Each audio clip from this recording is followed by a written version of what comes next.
Lai arī dzīvojam absolūtā datorizācijas laikmetā, lielākā daļa cilvēku joprojām piezīmes un pierakstus sanāksmēs skolā vai universitātē veic ar roku.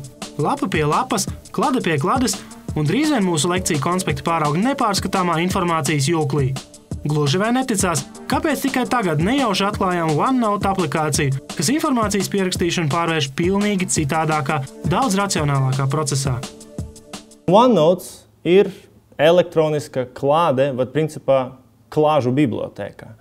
Kā OneNote katrs var izveidot savu piezīmju klādi, atbilstoši tematam, vai arī var rakstīt, protams, tā teikt, bez kategorijām pierakstus. Būtībā OneNote ir virtuāla klāde ar neierobežotu lapu, apakšlapu un sadaļu skaitu, kuras struktūru jebkurā mirklī var brīvi mainīt un kurā vienmēr ir iespēja meklēt vajadzīgo informāciju pēc kāda atslēgvārda. Visi studenti zina, kā izskatās katram pierakstu klade, vai viena vai vairākas kladītes, kurās nekad nepietiek vietas. Un šeit ir tā ideālā pierakstu klade, kurā ir šķiramās lapas, kurā tu redzi katru nodarbību. Ja man ir daudz pierakstu, un tad man vajag, tad paņemsim kaut kādu briesmīgu medicīnisko vārdu par to pašu sekreciju siekalām. Un ierakstot tātad tiklīdz es to vārdu rakstu, tā man jau redz meklētājs met laukā, kur viņš vispār ir pieminēts, un tad es varu iet un meklēt un skatīties tajā nodarbībā, kur viņš ir. Tā ir lieliska lieta. Tas, ko OneNote ļauj darīt, OneNote ļauj uztaisīt daudzas grāmatu kladītes, ļauj kladītes sadalīt par nodaļām, tieši tāpatās smuki. Katrai kladītei piešķirt nosaukums, katrai lapai lapas visu likt vienu otrā iekšā, iestarpināt un vispār jau darīt. Faktiski ar OneNote viņš ir tiešām pamēģināts datora formātā nosimulēt viss tas, ko mēs darām ar šitādu klādi. Tikai, joprojām tā klādi bišķi vieglāk pa datoru. Mēs paši esam noteikti pārliecināti, ka ar tastatūru spējam rakstīt ātrāk nekā ar pildspalvu. Tāpēc neapšaubām, elektroniska piezīme klāde ir daudz ērtāks pierakstu līdzeklis. Protams, pie nosacījuma, ja vien vispār ir fiziski iespēja lietot to pašu klēpdatoru. Bet, starp citu, ne jau vienmēr visu informāciju var piefiksēt ar taustiņiem vien. Tādos gadījumos lieliski noder planšetdators vai kāds īpašs paliknis, kas ļauj elektronisko piezīmi uzzīmēt ar roku. Un OneNote arī ir adaptēts arī rokrakstam. Tad mēs varam rakstīt visāda veida informāciju, formatēt, kā mums ērtāk, ļoti ērti pie tām ir atrast komandas, lai mēs varam ātri uztaisīt to formatējumu. Piemēram, ātri rakstot pierakstus, izveidot tabulu, būtu, piemēram, Wordā diezgan sarežģīti. Ja? OneNote ir domāts tādiem tur ātri ar taustiņu kombināciju izveidot tabulu, izveidot bullet points, pievienot dažāda veida atgādinājumus vai tādas atzīmes mūsu pierakstiem. Tāpatās tas ļauj, kaut ko zīmēt, jebkurā vietā uz OneNote lapas zīmēt, rakstīt tos tekstu, izkārtot kā vien vajag. Viņam nav tā, kā mēs esam pieraduši Wordā, ka viss ir strikti uz leju un nekā savādāk, tad viņam tas nav. Viņam raksti vienā vietā, otrā raksti vienu otram virsū, nekāda problēma. Kas ļauj darīt tieši to, ko mēs darām ar pildspalvu uz lapas. Mēs rakstam tā, kā mēs redzam. Ja, pasniedzējs uz tāfeles zīmē tur tā un rakstu šitā, tad mēs varam īstenībā to visu tur tajā OneNote izdarīt. Tik jautājums, pēle laikam nav tas, ar ko var zīmēt. Tad tur vajag kaut kādu citu instrumentu. Ievadīto tekstu, pievienotos attēlus var brīvi pārvietot, formatēt, mainīt izmērus, krāsu, šriftu. Pie teksta var pielikt dažādas tabulas, ikonas, norādes, atgādinājumus. Iekopējot tekstu vai bildi no interneta, automātiski līdznāk arī norāde, kur saturs paņemts.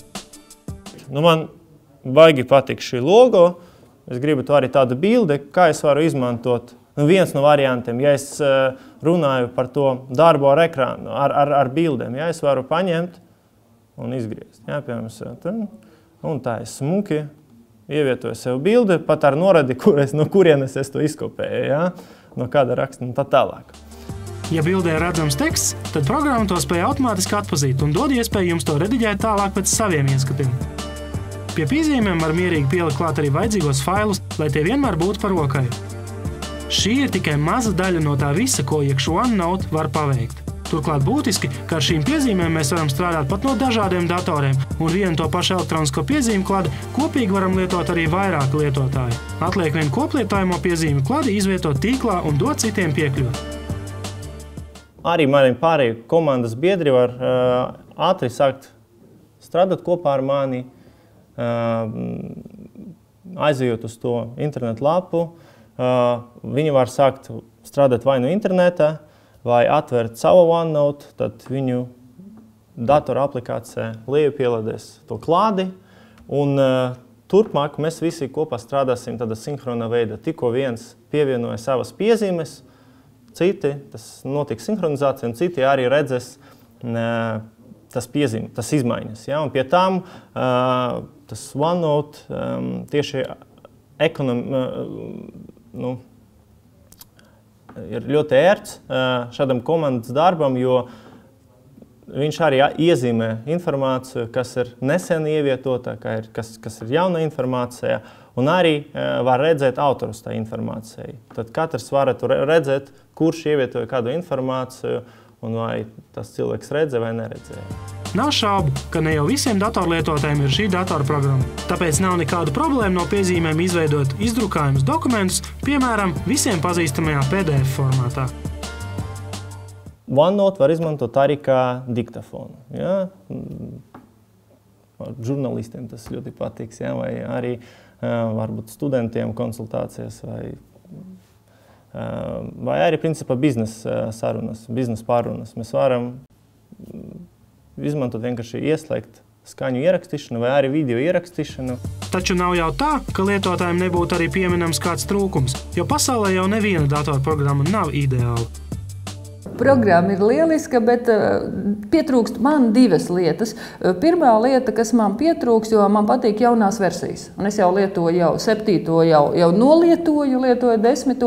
Man pietrūkst, ka nav gramatiķis, kas kontrolē vārdus, jo, protams, ik pa brīdim sanāk liela smiekli visiem, kad garos konspektus linkumus pārlasīt. Tas, kas ir, protams, grūtā lieta, kad šobrīd fizikas studentiem vai tādiem būs grūti, jo formulas veikli rakstīt ar šo nevar. Viņš ir ērti visiem mums tiem, kam mums ir teksti jāraksta, un ļoti pārskatām, un, protams, ērti, kad pēc tam es parasti mājās piesēžos pie televizora ar datoru klēpī, un tad es sataisu visus izcēlumus un boldus un visādas lietas, ko vajag. Taču kopumā pēc mūsu pirmās iepazīšanās ar šo Microsoft OneNote sajūtas ir palikušas patiesi pozitīvas, jo nav šaubu, ka pasaulē daudzi cilvēki ir meklējumos, kā elektronisko piezīmu veikšanu padarīt ikdienišķi ērtāku. Tāpēc eksperta nākamā sacītā frāze mums šķita varan trāpīga. Cilvēkam nav jādomā par to, no kurienes nāk tā informācija. Viņam svarīgi ir dabūt to informāciju, konsolidēt sev, tālāk pārstrādēji un tad, rezultātu sasniegšanai. Tas ir žurnālistam raksts, studentam tas ir kursa darbs, referāts, kādā korporatīva vide tas ir projekts. Ja?